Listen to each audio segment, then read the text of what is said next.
Para hacer comprensible el conflicto de Afganistán que ha desembocado en estas imágenes tan trágicas, habría que plantear una serie de preguntas que nos permitan ordenar el relato. Por ejemplo, ¿por qué nunca en Afganistán hay gobiernos que logren unir a la nación de ese país centroasiático?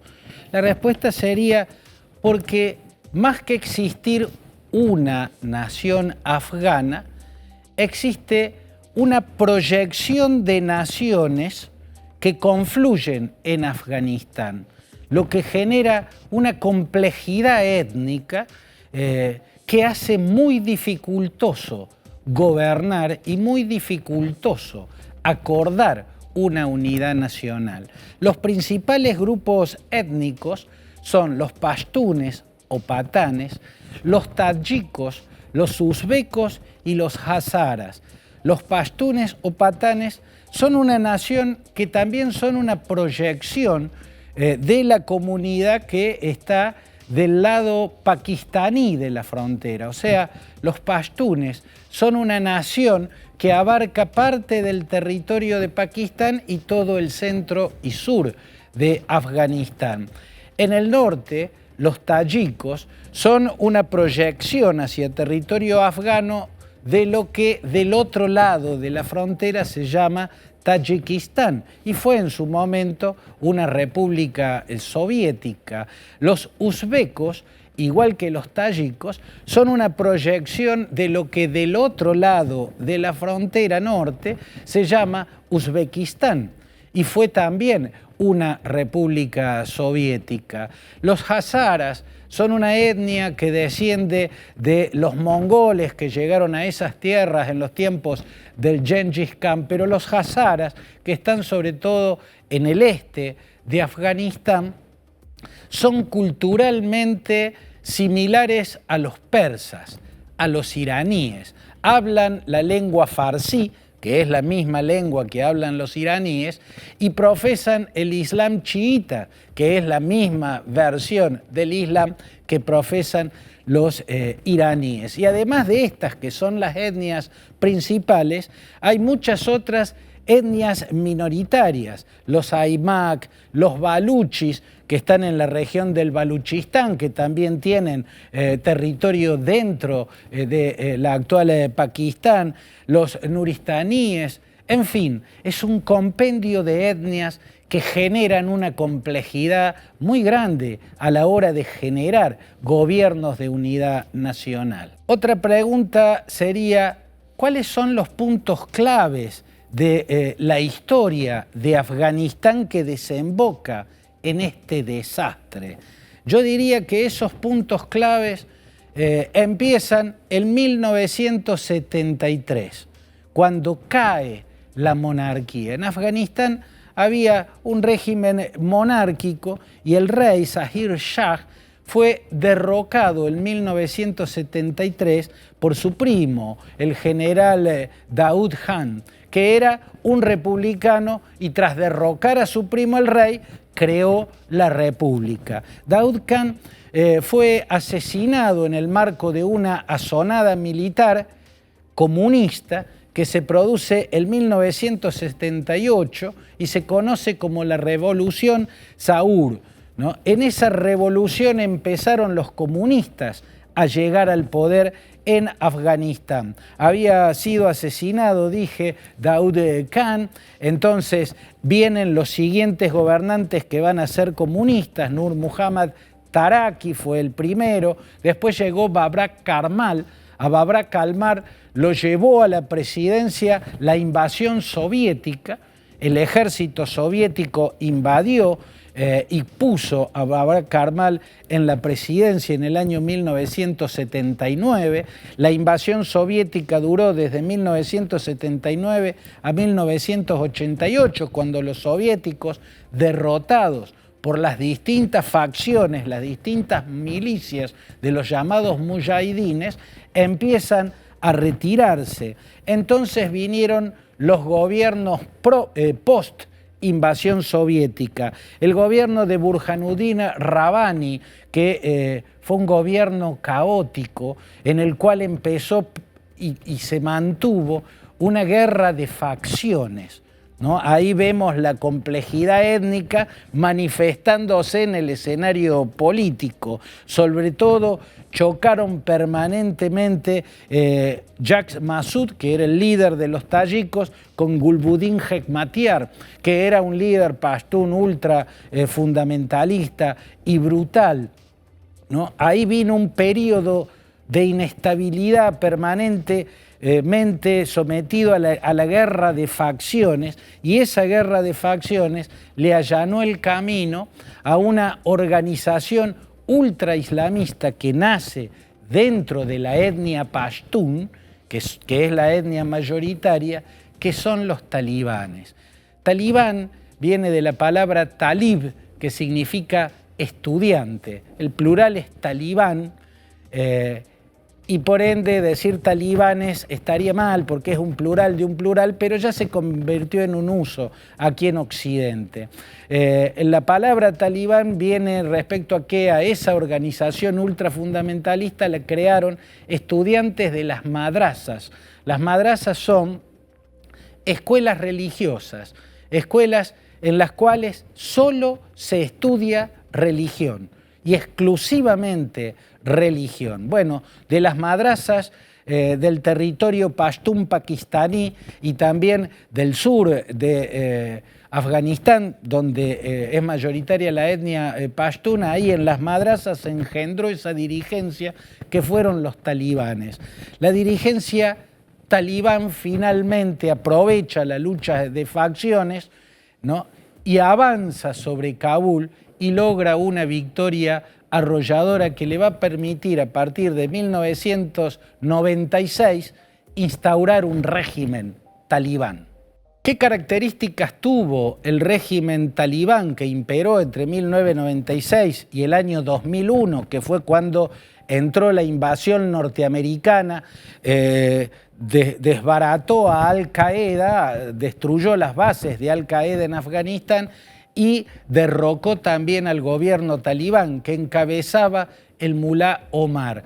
El rasgo fundamental del régimen talibán fue que fue una teocracia lunática, una teocracia delirante, una teocracia manejada por fanáticos que crearon un estado inquisidor o un estado de inquisición permanente y brutal. El régimen talibán prohibió todas las expresiones artísticas porque ellos interpretan el Corán como que las artes son distracciones. Las artes distraen al hombre de su única tarea fundamental, que es abocarse a Dios. Prohibieron entonces todas las expresiones artísticas, destruyeron los cines, las salas de teatro, destruyeron los conservatorios musicales, estaba prohibida la música, hasta los barriletes prohibieron. Los barriletes en Afganistán son una tradición y una pasión popular. En pocos países del mundo los barriletes tienen la presencia que tienen en Afganistán, o que tenían, porque el régimen talibán incluso prohibió los barriletes. A la mujer le quitó absolutamente todos sus derechos.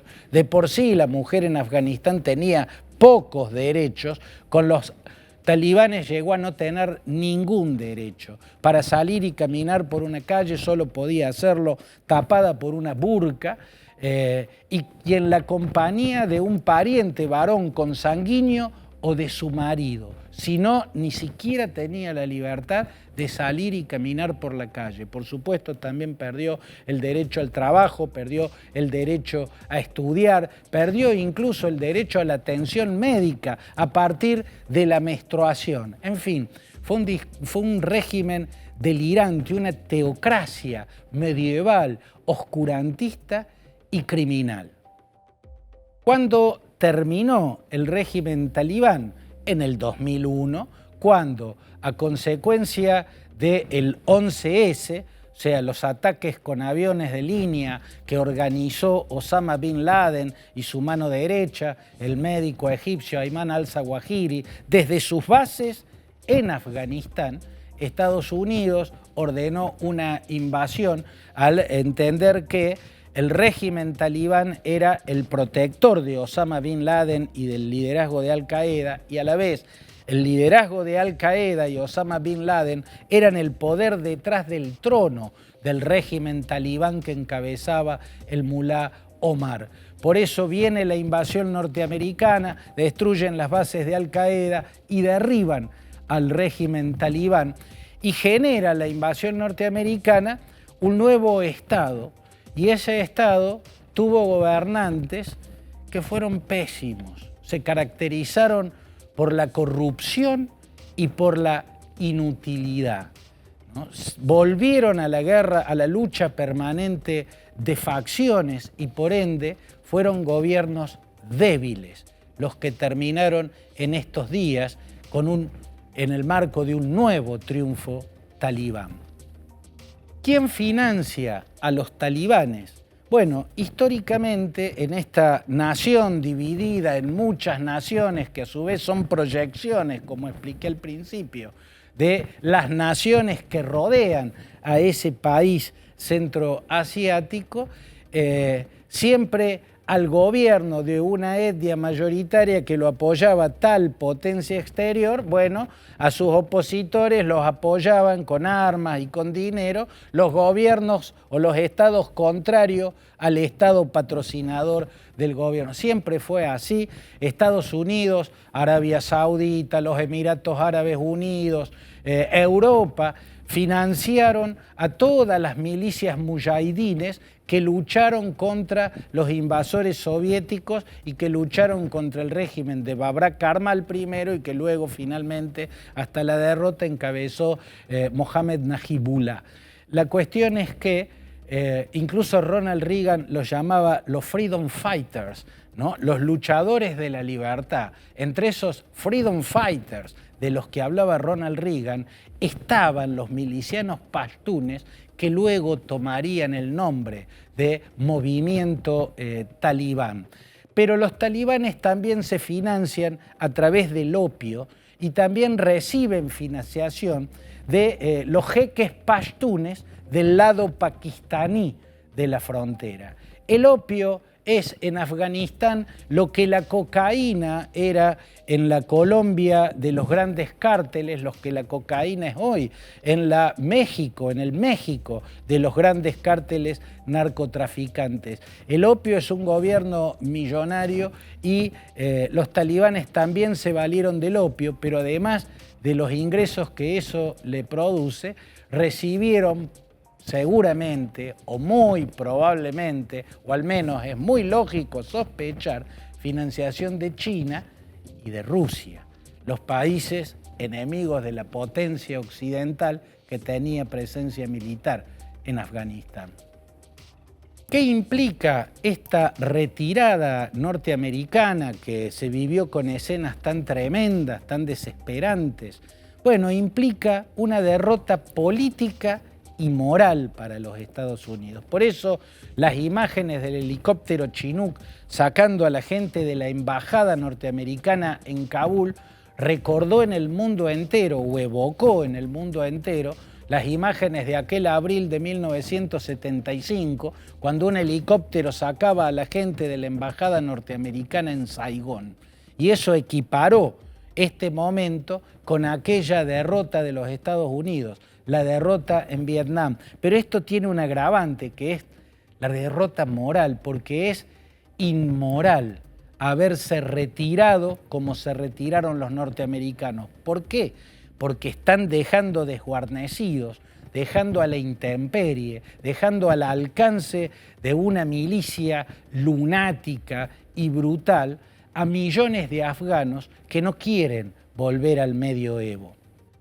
¿Quiénes son los responsables de este desastre? Bueno, yo creo que el acuerdo que firmó Donald Trump en Doha, la capital de Qatar, después de una negociación con la cúpula talibán es un mal acuerdo.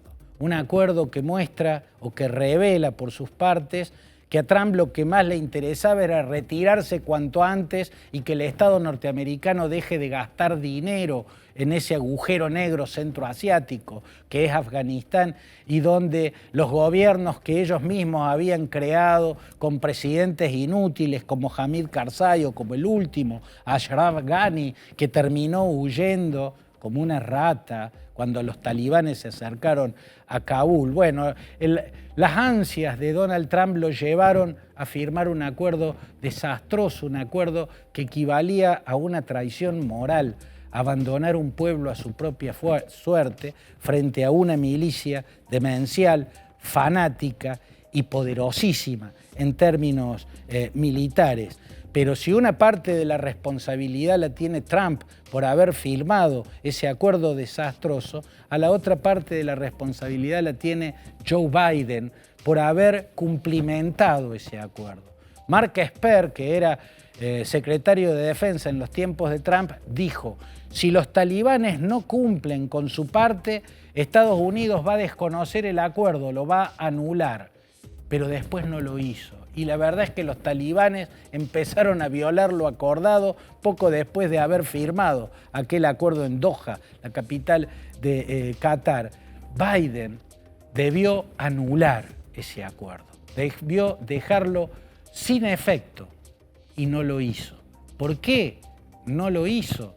Tal vez porque su secretario de Estado, Antony Blinken, y el titular del Consejo de Seguridad Nacional, Jacob Sullivan, lo convencieron equivocadamente de que el gobierno que ellos habían formado, que los norteamericanos habían formado, estaba lo suficientemente preparado en términos militares como para resistir la embestida talibán. No la resistieron, se desmoronaron inmediatamente y ahora hay un pueblo viviendo de nuevo un infierno medieval.